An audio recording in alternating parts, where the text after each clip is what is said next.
मेरा बाप भी देगा आजादी, मेरा बाप भी देगा आजादी, तुझे देनी पड़ेगी आजादी, तुझे देनी पड़ेगी आजादी। बहनों से पूछा ला इलाहा इल्लल्लाह, ला इलाहा इल्लल्लाह, ला इलाहा इल्लल्लाह, ला इलाहा इल्लल्लाह, ला इलाहा इल्लल्लाह, ला इलाहा इल्लल्लाह, ला इलाहा इल्लल्लाह, ला इलाहा इल्लल्लाह, ला इलाहा इल्लल्लाह, ला इलाहा इल्लल्लाह, ला इलाहा इल्लल्लाह, ला इलाहा इल्लल्लाह, ला इलाहा।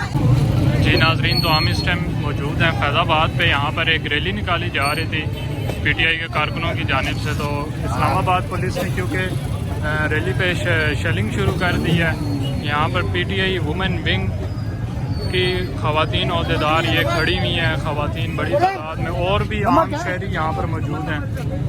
और ये आप देख सकते हैं, थोड़ा सा लोगों का हाल देख सकते हैं। ये शेलिंग से इनका क्या बुरा हाल हो चुका है इस टाइम।